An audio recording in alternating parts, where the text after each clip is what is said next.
Bismillahirrahmanirrahim. Assalamualaikum warahmatullahi wabarakatuh. Alhamdulillah, wassalatu wassalamu ala rasulillah, amma ba'du.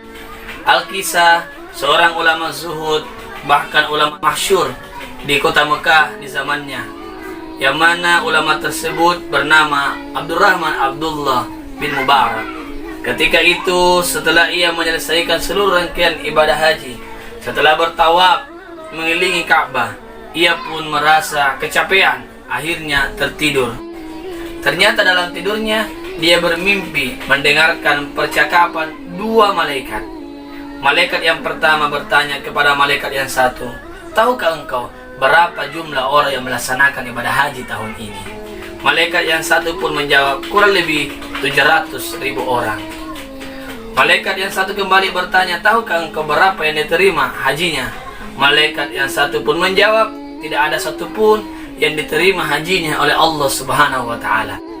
Mendengarkan percakapan malaikat tersebut, Abdurrahman Abdullah bin Mubarak pun menangis, memikirkan betapa banyak orang yang datang dari seluruh penjuru bumi melaksanakan ibadah haji, namun tidak diterima hajinya, begitupun dirinya.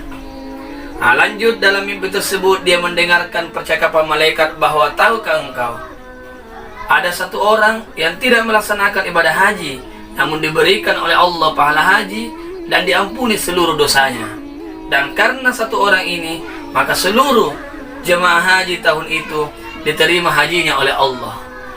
Malaikat yang satu pun bertanya, "Siapa orang tersebut?" Orang tersebut bernama Ali bin Muwaffaq yang tinggal di daerah Damaskus.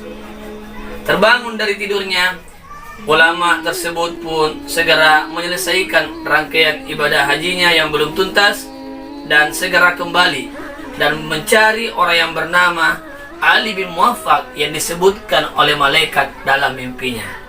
Ulama zuhud tersebut pun bertanya, "Benarkah engkau yang bernama Ali bin Muwaffaq?"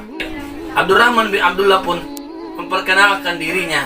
Alangkah kagetnya Ali bin Muwaffaq, dia dikunjungi oleh ulama besar, ulama yang terkenal pada waktu itu. Lanjut, Abdurrahman pun bertanya kepada Ali bin Muwaffaq, "Wahai Ali bin Muwaffaq, aku mendengarkan namamu disebutkan oleh malaikat, mendapatkan yang namanya pahala haji. Apa yang engkau lakukan?" Ali bin Muwaffaq pun menjawab, "Tidak ada yang saya amalkan, wahai Syekh. Coba ingat, amalan apa yang baru-baru saja engkau lakukan sehingga engkau mendapatkan pahala haji yang saya dengarkan lewat percakapan malaikat tersebut."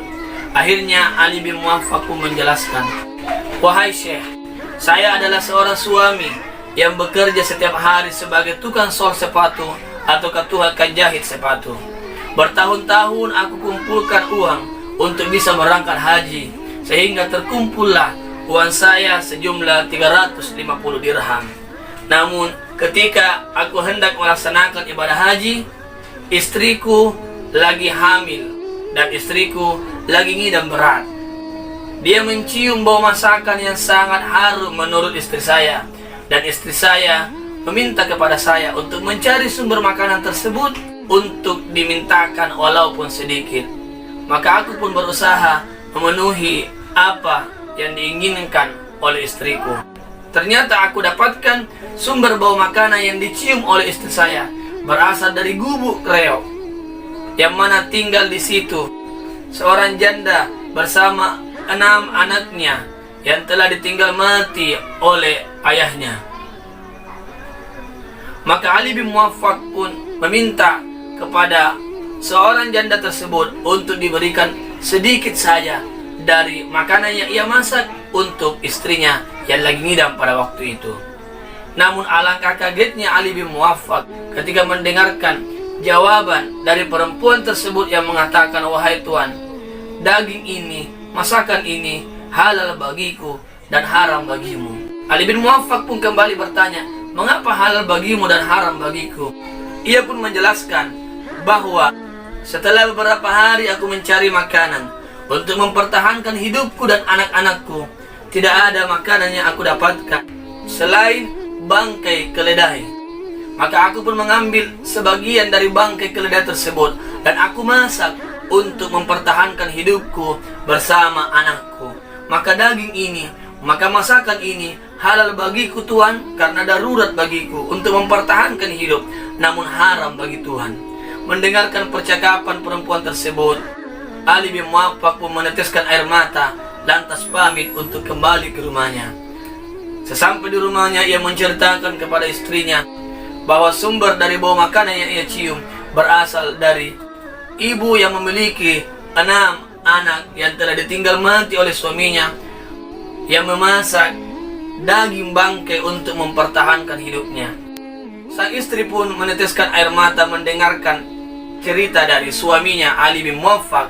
Akhirnya ia pun sepakat untuk membelikan daging yang layak dimakan oleh perempuan tersebut beserta anaknya, dan dia pun sepakat dengan istrinya, harta yang ia rencanakan untuk dipakai bekal berangkat haji 350 dirham dia ikhlas sedekahkan kepada perempuan atau ibu tersebut. Dan dia pun berdoa, ya Allah, hajiku di sini ya Rab, makaku di sini ya Rab, ampuni hamba yang tidak sempat melaksanakan ibadah haji tahun ini.